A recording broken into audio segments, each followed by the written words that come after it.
Hello and welcome to the One Degree Show. I am your host, ELLAMAE, and join me as we talk to elite entrepreneurs about the one connection, the one person that changed the trajectory of their business and their life. Let's get into it.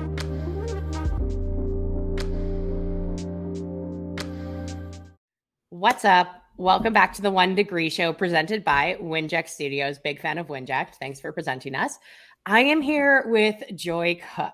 All right, so this woman has a very special place in my heart. Not only is she absolutely brilliant, she's a PR genius, she's also like one of the funniest people you'll ever meet. Like I don't know how she's not a professional comedian. She's hilarious.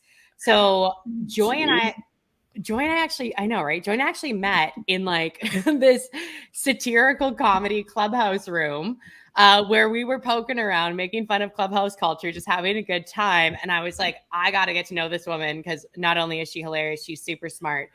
Joy has almost 20 years of experience in education, in public relations, publicity, and digital engagement. So in some of her most recent business endeavors, she's actually ventured into being an executive producer. Her clients have been featured on international platforms and made history as a direct impact of her strategies and her knowledge of how to communicate effectively in a very noisy world. Yes. So she is, yeah, totally, right? Your bio is so impressive, by the way. She has facilitated media training programs for elected officials, C-suite, and executive level professionals. And Joy and her clients have been featured on HLN, C-SPAN, BBC, Fox, CBS, ABC, NBC, Essence Magazine Online, NPR. And in 2013, she was named as one of the Business Journal's 40 Under 40. What's up, Joy? Hi. Oh, I think we lost. Are you there? I'm here. I'm so sorry. There was a little glitch, but thank you so much, ELLAMAE, for having me. And what an amazing introduction. Thank you. And thank you to your sponsors as well. Oh my God, thank you for being here. I'm so excited for this. So tell us a little bit about how you got, because obviously you've achieved a lot in business. You're doing some incredible stuff with PR. Tell us a little bit about how you got to where you are now.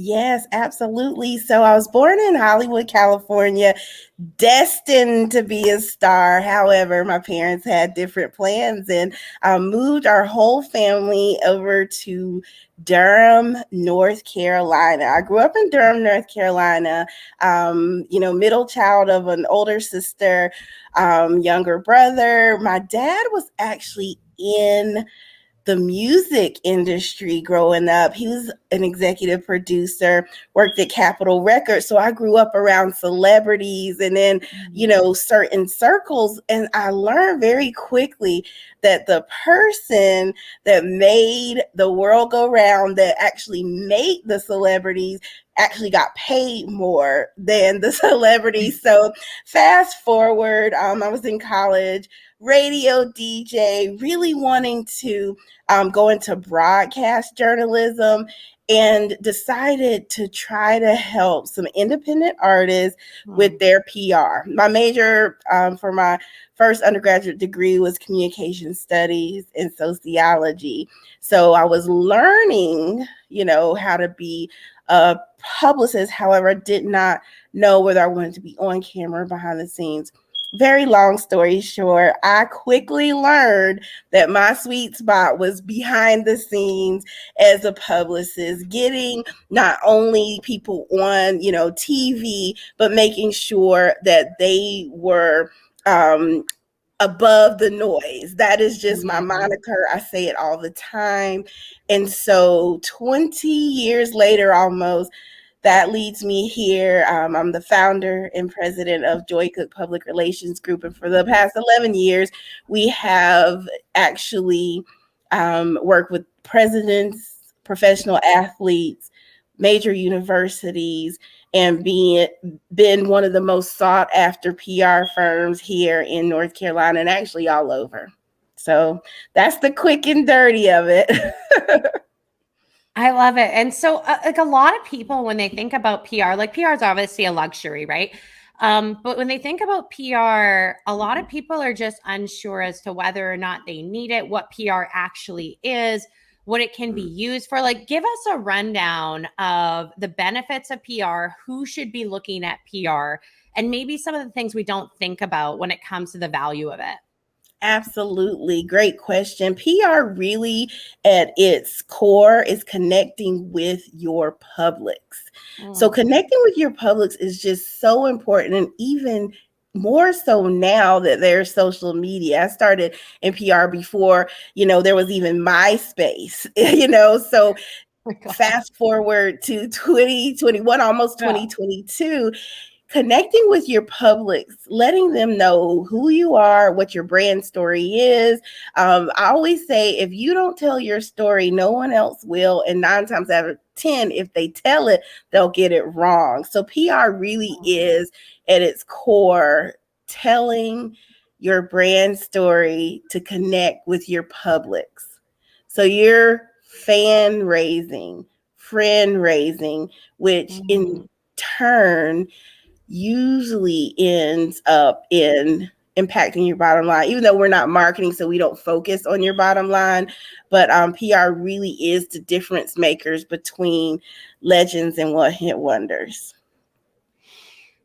I love that. And I think part of the reason why I named this episode Get Known for Being You is that one thing Joy is really good at, and I learned this through connecting with her. Like when I first talked to her, we're talking about PR, like a possible PR strategy for my business. And I was like, well, here's what I'm doing. And she's like, Ella, we need to let people know who you are.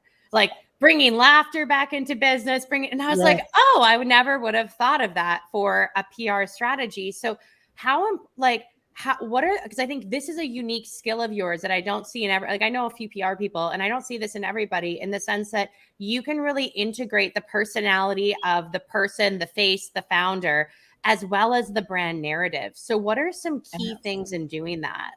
That's such a great question. The deal is that people make the world go round. You can connect, brands, but when you connect heart-based leadership or heart-based missions and visions, then you're talking about a longevity. Like literally, I go into a strategy thinking about playing the long game. How can we tell this story in a way that it not only connects with the publics or the target, but how can we tell this story that the impact is like a ripple effect? And the first way to really do that is just really to be clear on what your vision is. And it really comes from the Bible, from Habakkuk 2:2, write the vision, make it plain. So you want to have a strategic PR plan, meaning you want to know what it's going to take to get from here where you are to here where you want to go, writing it down, assessing that strategy consistently. Of course, website, social media are all a part of it, but what's your mission? What's your vision? Is that clear in all the collateral you have? The second thing really that's important after you write the vision, you make it plain, is relationships. One of the things that is so important in this day and age are relationships that go way off of social media. For example, even our relationship, I absolutely think you're, brilliant, funny, beautiful, but we built a relationship off of Clubhouse by connecting, and then we fostered it. And then, gosh, can you believe I had my Clubhouse anniversary in October? So over a year later, we're still connected, and now I'm on your podcast. That's the same thought process you want to go into your relationship building for PR or, connecting. Don't let the journalists only hear from you when it's time to get a story placed. Don't let, some of the magazines or some of the podcasts only hear from you when you want something. Literally fostering relationships will make a difference whether they cover your story when you pitch or not. And then the third and final thing that I would tell everyone as far as getting their story above the noise is to do a lot of what works and ditch what doesn't. What I've noticed lately is people are spending a lot of time and a lot of money in strategies that really don't work, that are antiquated. Post-COVID strategies are so different. And when I say post-COVID, I mean after the world was in a quarantine. Everybody was at home. No one was traveling, going to concerts. No one was, out going to museums. So you had to think outside the box. So your competition wasn't, let me just say, if you're a music artist, your competition wasn't the other local music artists. Your competition really is a Nicki Minaj, a Beyonce. You know why? Because the same strategies that the independent artists used to have to use, because they didn't have, thousands of people in the arena to see them ever. So what they would do would try to go viral and have thousands of people online. But guess what? Because your Beyonce's, your Nicki Minaj's, your mainstream artists did not have those thousands of people in arenas, they had to use the same tactics that like independent artists had to still bring in money. So I'm saying all that to say is that the paradigm has shifted. And one of the things in PR is that you have to lead the trends, not follow them. So when something happens at the national level in the national conversation, a PR person's duty, or if you're doing your own PR, your duty is to listen to what the national conversation is and shift with it. Okay, so you brought up something really important there that I want to double click on, is the fact that post-COVID is very different than pre-COVID, right? Yes. And there is a really big national conversation going on, and it's quite controversial. It's created a lot of division, et cetera. So what are you seeing in terms of strategies that are winning post-COVID? That's a great question. Post-COVID is about connectivity, making sure Zoom events happen, ticketing for major masterminds online, having press conferences online.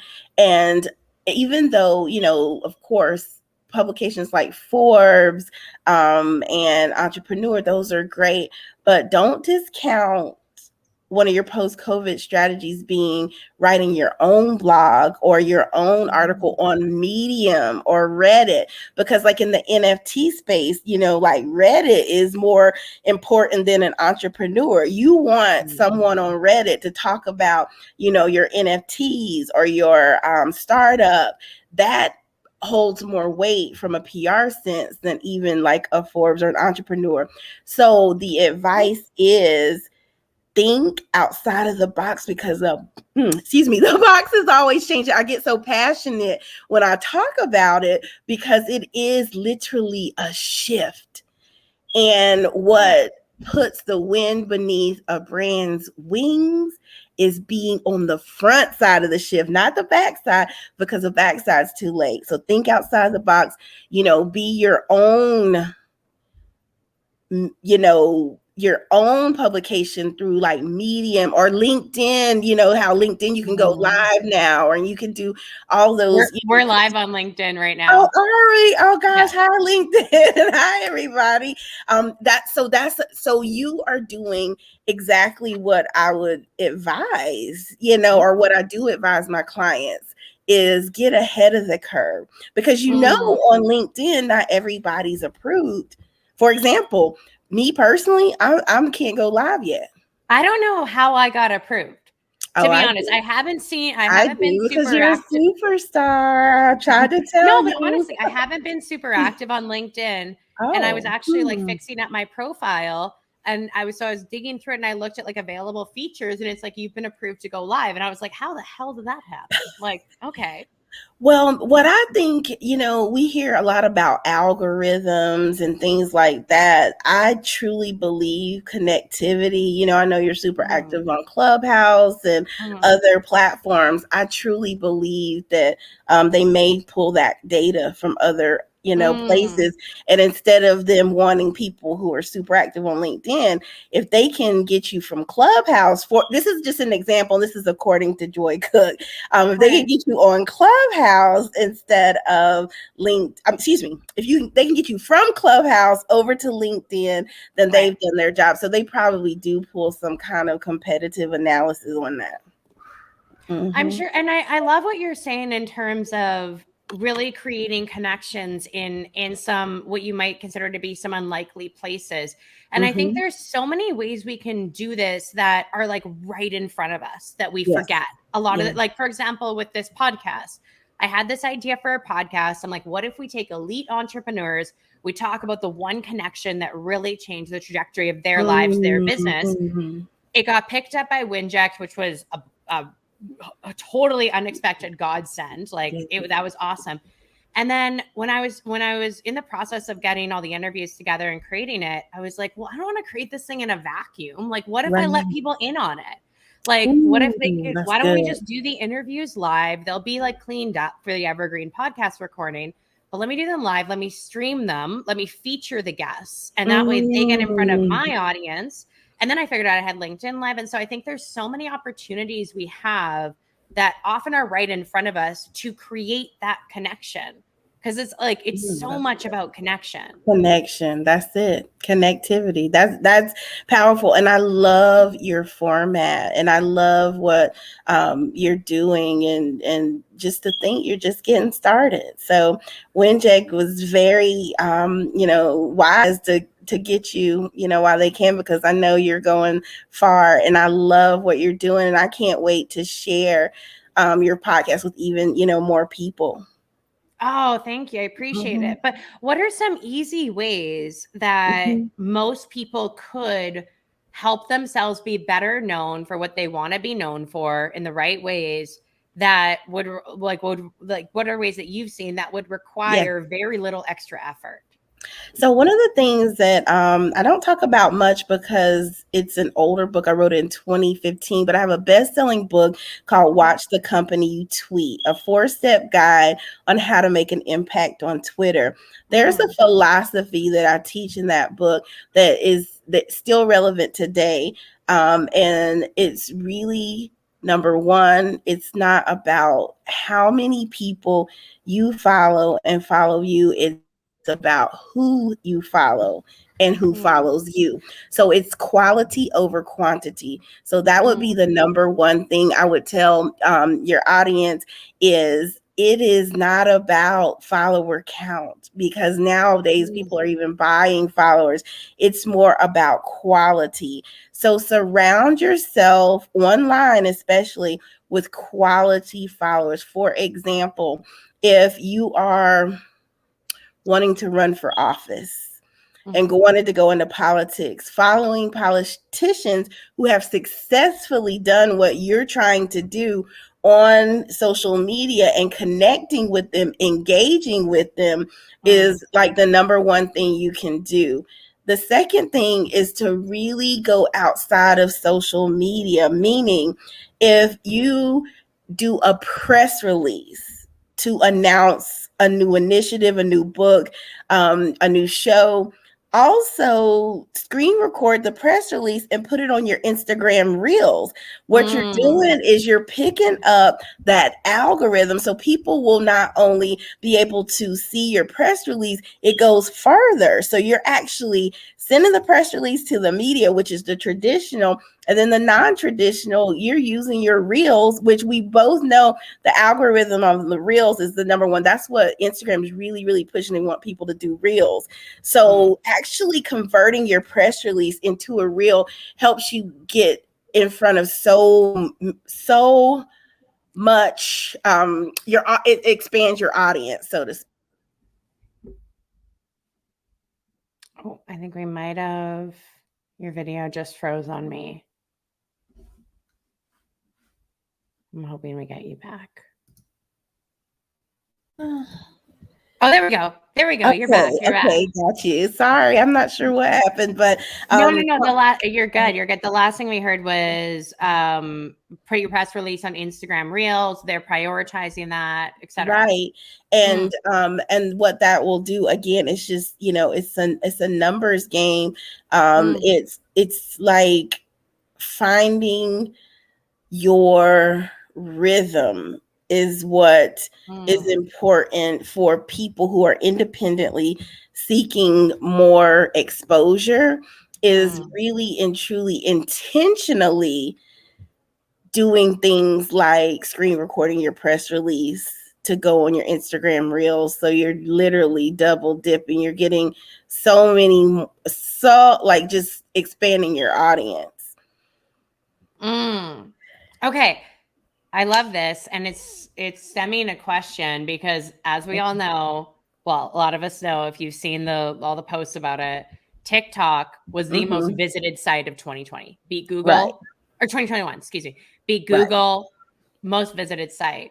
I think we're at the point where, you can't sleep on TikTok anymore. It's a player. It's here to stay. It's not just dancing videos anymore. That's right. What are some ways you're seeing brands, public figures, whoever, really celebrities utilize TikTok to help create the connection with their audience and really create their brand? What's so interesting about TikTok? People go viral on TikTok that have been on Instagram for years and never, ever, ever, got those numbers up. Totally. What I've seen, one of my clients in particular is actually my largest client. They've been able to connect with the younger demographic. They weren't able to do that on Instagram. They weren't able to do it on, Twitter or Facebook. But on TikTok, they've been able to get thousands of younger people, or the Gen Z now, or Zillennials? I don't even know what it is, whatever the generation is now. And I'm just being, funny when I say whatever the generation is now, but no, just reaching that subset of individuals that will potentially be, customers of theirs, or potentially be able to support the brand. In a couple of ways they've done that is, number one, they've reshared viral videos. So when you search for a hashtag on TikTok, you're going to always pull up like the most populous. Whoever's watched that video the most will come up first, but you will also see who else is talking about that hashtag. So utilizing hashtags, the hashtag is not dead. It started on Twitter. Now every social media platform uses it. Starting the hashtags, resharing, and really, really being intentional. You can go viral on TikTok. Very quick. And what are some, TikTok is, to me, it feels like a more casual platform. It's more of a real platform, where people are just talking, it's not super polished. I mean, some of the videos are incredible by the creators, and they're polished and they're put together. But a lot of stuff that I relate to, especially, is it's really kind of off the cuff, chill. It's funny. People swear. It's just chill, right? So what would you... Yeah, go ahead. No. I was going to say, here's the thing. The human attention span is only 7 seconds. That's all you get to get someone's attention. So we're not even in the day and age where commercials, which are, let's say 30 seconds, 60 seconds, you're going to lose people. So TikTok was smart by making what TikToks are, only 15 seconds or something. Whatever the time frame is short enough to capture attention, but long enough to get the message across. So to me, TikTok really taps into the psychology of how the human brain is working in 2021. Because the attention span literally are 7 seconds. That's shorter than a goldfish for humans. So TikTok is just so effective because it's short and it's sweet, and you can get the point from the video quickly, and you're not scrolling through pictures like you are on Instagram. You're not having to type long statuses like Facebook. You don't have character limits like Twitter. So everything that was, I think, a weakness of the other popular social media platforms, TikTok fixed. Oh, so good. So good. Are you guys on TikTok? Are you going to be We doing stuff on are. there? Yeah, I'm on TikTok personally at Joy Cook PR. The client that I'm talking about, UNCG, University of North Carolina at Greensboro, and then Fayetteville State University. UNCG is my alma mater, and they literally, to me, are one of the best examples of how to use TikTok as a large organization. Oh, okay. So you say that one more time. So everybody, It's UNCG. UNCG, and it's University of North Carolina at Greensboro. They're the to me, like, the epitome of how to use TikTok as an organization. And then my client that I mentioned is Fayetteville State University, and I think it's UNCFSU is the handle on TikTok. And we've been able to reach students in a much better way. Okay, love that. Very, very cool. And yeah, I think TikTok is at the, and I think we're still early. I think we're early on TikTok. I think we're even a little early on LinkedIn, to be honest. LinkedIn has completely evolved. If you want to talk about evolution, I remember LinkedIn was like, not the cool place to be, but now LinkedIn's the cool place to be. If you want quality connections, you'll go to LinkedIn. Yeah. No, I'm finding a lot of value out of LinkedIn. I've been like sprucing up because I really didn't do much on there. So I've been like sprucing up my profile, going live on there regularly, and I'm finding a lot of value in LinkedIn. Yeah, it's a different crowd for sure. And one of the things to think about with PR just in general is thinking beyond social media. Like in your PR strategy, really think, what is it that I can do? Where can I be placed to be seen or heard above the noise? Where can I really make an impact? So a lot of times I believe in also just like writing op-eds, meaning, you're going to, or if you don't write it, have someone else to write it on your behalf.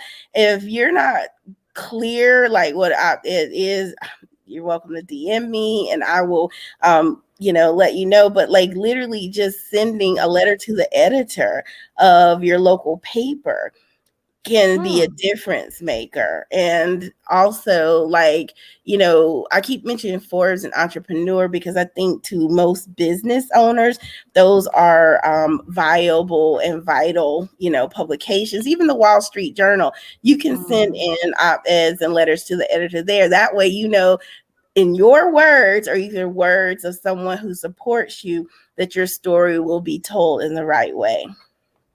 So if someone's excited and they're like, all right, I want to send a letter to the editor. I want to get featured on more than just social. Because I do usually when something else is blowing up, there's an opportunity on the counterpart of it. So I do think there's an opportunity in print, being that digital is so predominant right now. What would you suggest? How do they word those letters? Like, what would you suggest they put in there to be so that it doesn't just get lost in the shuffle? That's a great question. So, we talked all the way in the beginning. Like my first advice was write the vision, make it plain. Once you've written the vision, you've made it plain, your brand story. Literally, the letter to the editor should be that, but in someone else's words, either a supporter or a client or someone who has given you a testimonial, like literally showing impact. It's literally a difference maker. So, most major publications accept letters to the editor. I mean, even thinking about like Cosmo of your, Elle magazine, both of those magazines always feature like letters to the editor. So don't discount that placement as well. I wanted to really mention that because even though social's the quickest way to really make impact now, the traditional publications still hold a space. And so it's like a hybrid approach. Have social, have, traditional or conventional outlet. Yeah. Okay. So and I like the, um, have it be from someone almost like someone who's advocating you. Like one Yes. thing I appreciated about your bio when I was pulling your bio for this show is your bio was written completely in third person. So Yes. much of the time they're written in first person and I have to switch everything for it to be like, he did not like I did, Right. like he did Right. this or she did that or whatever. And so having it as if like somebody on your team, like your biggest fan was writing it. Right. And the funny thing is, like, my friends laugh at me because I talk in third person all the time. And it's not because I'm arrogant, it's a habit. In Right. this business I've been in so long, it's so hard for me to turn it off and on. I live, sleep, breathe PR. And so talking in Mm, third person is so easy. But a lot of people who have great ideas or talented, they don't see themselves as, the epitome of what their industry is. That's how you have to see yourselves, because the thing is, if you don't believe you're everything and all that, no one else will. So coming from a place of being the Oprah, so to speak, of your industry, being able yeah. to communicate that is a powerful place to be. And my mentor told me it's not bragging if it's true. There's a misconception, especially in some cultures, that believe that if Mm. you really highlight all that you are, all that you have, all that you bring to the table, that it's bragging. And it's not. It's literally not bragging if it's true. And so I think people who are trying to get more publicity would benefit from thinking about that advice from my mentor. You have to brag on yourself. You have to, because you have to distinguish yourself above the noise. I can't say that enough. What is so exciting is to see people who've been in the industry for, like, when I say industry, I'm talking music industry now, for 10, 15 years, never made it to the mainstream until they had PR. And I'm thinking of an artist right now that I work with. I was her first publicist, her first manager. And it wasn't until we started working together that she ended up, all of her talent got honored by getting a record deal. It's a difference maker.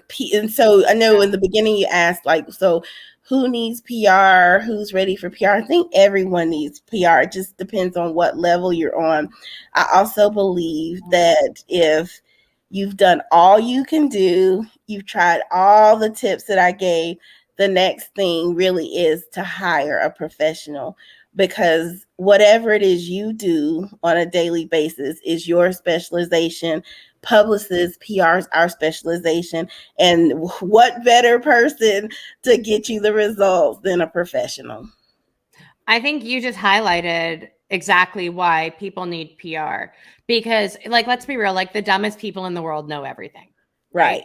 Like, exactly. So when And it's any, what I I don't, call the I can do that. Like, I think social media has given people the misconception. mm, I know people with 1 million followers that don't have $1 million in the bank. That doesn't add up. or anywhere That's close to it. And not even close to. yeah, I think you just highlighted like why PR is so valuable because any of my friends who are smart, who are accomplished, they're all like have crazy imposter syndrome sometimes, huge insecurities. Like Right. we're all super fucked up. Like it's cool.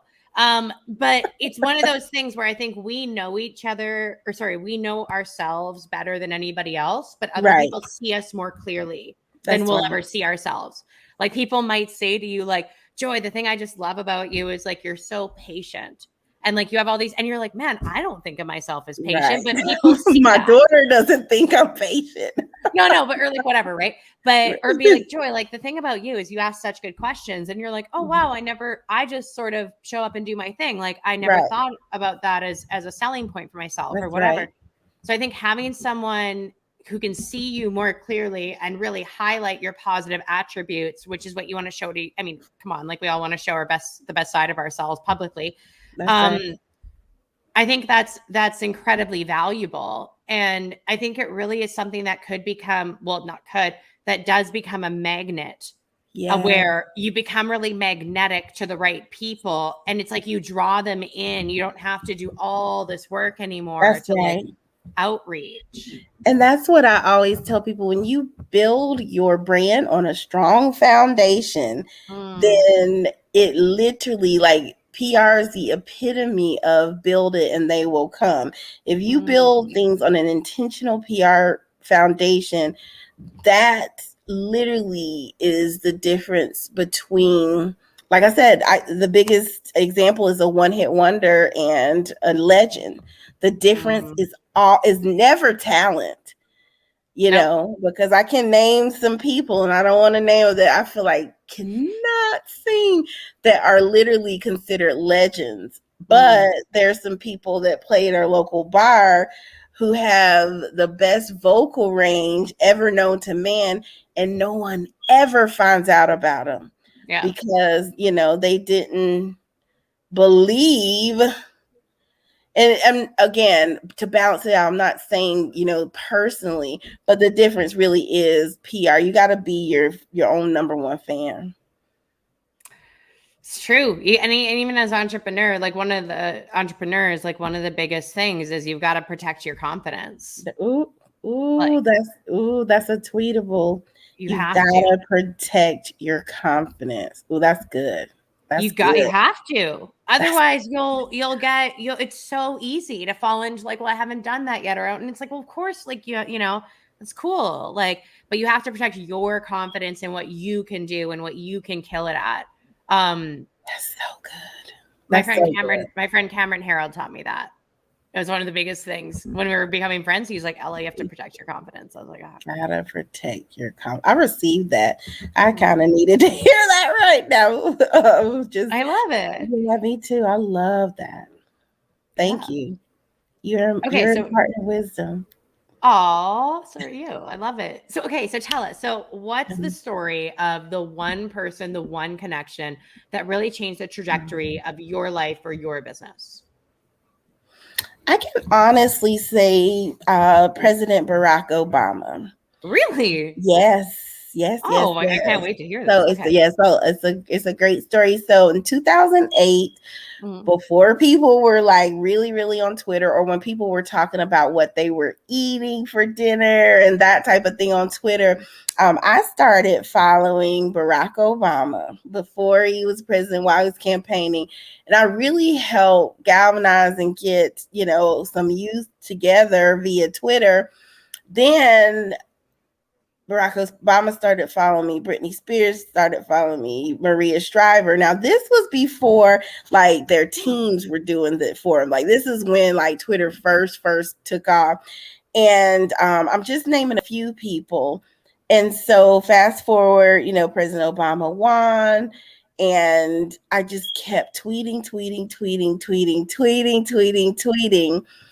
And in 2012, I was invited to the White House, the Barack Obama White House. Oh my God. Because of my impact that I made on Twitter. And I was invited to meet the Prime Minister of Great Britain and Ireland, David Cameron, and President Obama. And I was handpicked, selected amongst the few to go to the arrival ceremony. And guess what? Tweet live. So it was such a life-altering, life-shifting thing for me personally, but also for my brand. At that time, I became known as like one of the world's most sought-after Twitter experts. Fast forward to September of 2012, I was a delegate at the Democratic National Convention, one of the youngest delegates that North Carolina District 12 had ever elected.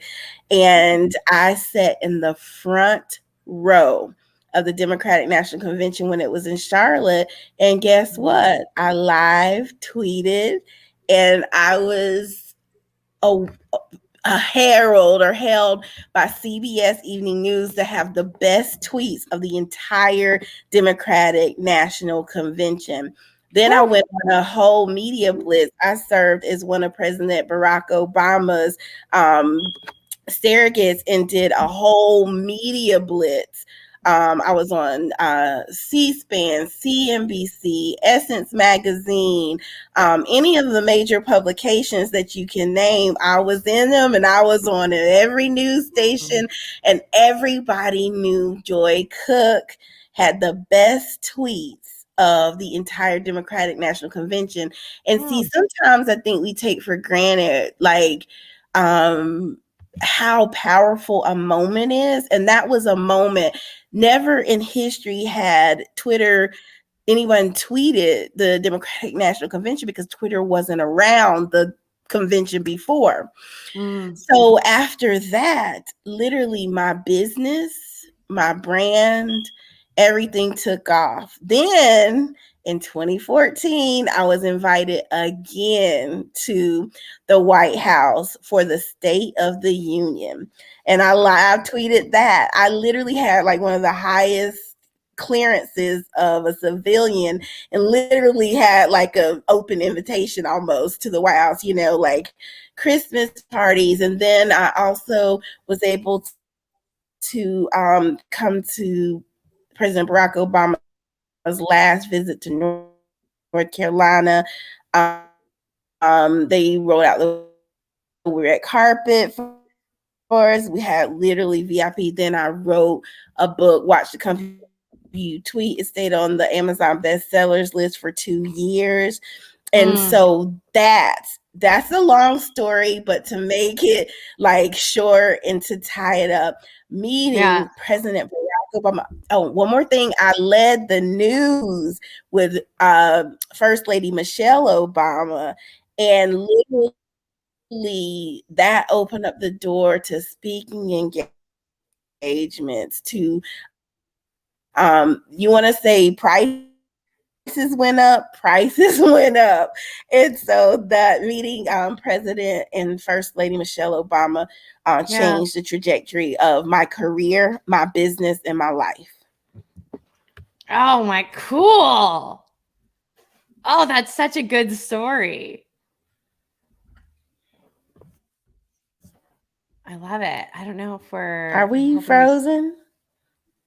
Ooh, your audio was lagging a little bit. Are you back? Are you back? Oh, there we go. Thank you. It's unbelievable. Talking about the power of social media. So cool. Okay, where can people find you? Oh, I'm sorry. I was saying, talking about the power of social media. No, it's huge, right? Okay, so where can people find you if they want to connect with you, if they want to learn about PR? Where can they find you? Can you hear me? Oh, I can hear you now. Yes, so you can find me on all platforms at Joy Cook PR, Twitter, Instagram. Yes. Can you? You're lagging a little bit, but you can find her at Joy Cook PR. Yes, people can find me on all platforms. Can you hear me? Yeah, it's okay. I'll tell them. So you can find you on all platforms Technical at Joy Cook difficulties. PR. Yeah, we don't get stuck in traffic. You gotta love. Yeah, exactly. Hello. If you're watching the video of this, it's at Joy Cook PR at the bottom there. Find her on Twitter, Instagram. She hangs out on Clubhouse sometimes. Go find her. Go say hey. Talk about PR with your business. Talk to her about PR for you and your business. Am I frozen? You're better now.